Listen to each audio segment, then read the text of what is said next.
But I'm fascinated with the idea of being friends with Bruce Springsteen. Yeah. What is he saved as in your phone? I can't say.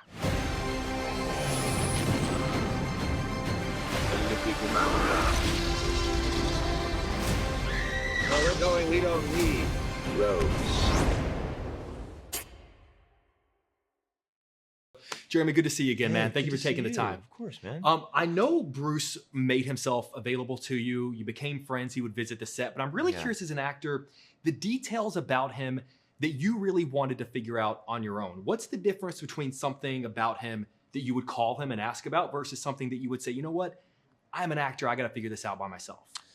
I think, the moment, like so much of this film is about the creative process and inspiration, and specifically inspiration in music, which was like foreign to me. I'm a music lover, but I don't understand, the process of making music, and so that was one of the things that I was really trying to engage with him about frequently, capturing that inspiration, what process looks like. And a lot of that was in the book, was in Deliver Me From Nowhere, and that was really helpful. And Warren's a musician, the author, and so a lot of that was there.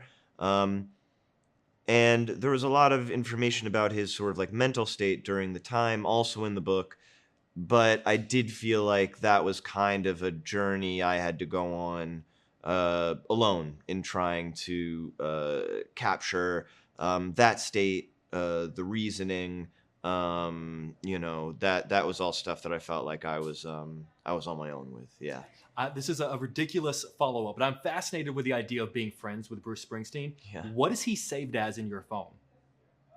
I can't say, because I think it's like I'm like not even able to save his number as his first and last name. Like it was sent to me with a different name, and I've kept it that way. So, but I it's think not. It's not Bruce Springsteen. It's not,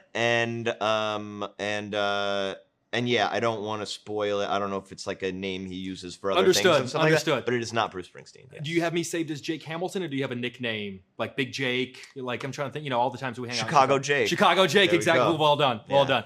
I'm fascinated with not just finding the voice that he sings with, but also his speaking voice, because how someone speaks is oftentimes completely different than how they sing. Yeah. What is the difference between how you approached his speaking voice versus his singing voice?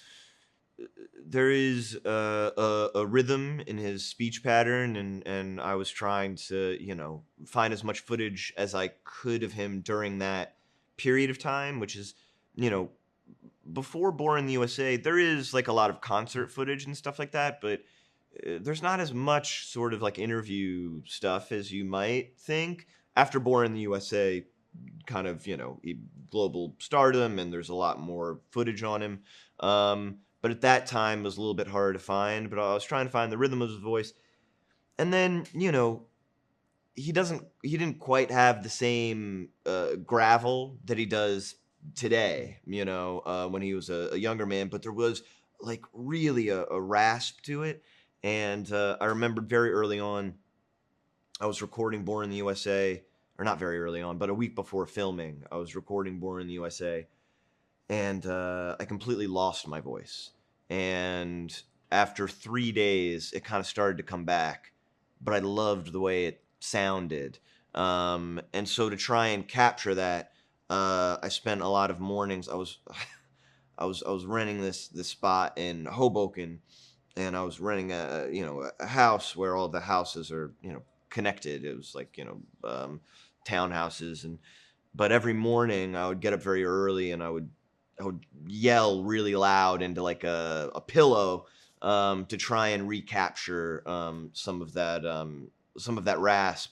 And then I had to slow it down because I felt like I was starting to make the neighbors nervous. I love that you just recreated like a Phoebe plot line from Friends where she got sick and then loved her voice. Totally. I love that. Yeah. I never want to do the ridiculous bit of like, hey, do the voice for me. But I'm always curious as to how quickly an actor can snap back into it. Like if Scott walked in right now and went, dude, we missed a shot. I need you to go outside really quick.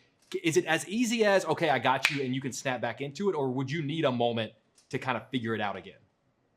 Yeah, no, I would need some time. I haven't done it so, it's been a year, since we were filming. I don't know. Well, I think these days you might be spending more time in Chicago than I do. I live there, and I think you might be there more we than I do. did that film there after. Yeah, exactly right. Yeah. And I'm always curious, I think it stands to reason that there's a good chance during your time in Chicago might have been some of the time you were prepping for this role. Did your research into, I mean, I'm picturing you running along the lakefront to Born to Run. Like, was there any of your research or your understanding of Bruce that was done in Chicago? I mean, not a whole lot. Let's see. We were filming season 3 when I started talking to Scott. I picked up a guitar while I was staying in Chicago, and I started like messing around with the guitar. But I don't even know if I'd committed 100% to the film at that point. But I was probably reading Warren Zane's book, listening to Nebraska.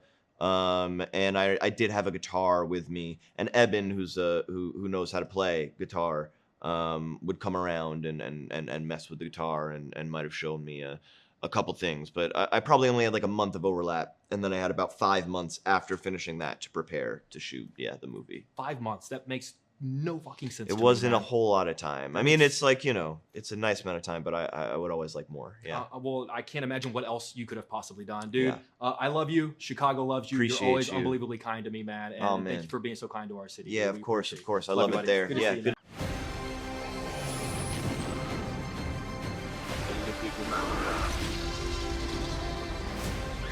Where we're going, we don't need roads.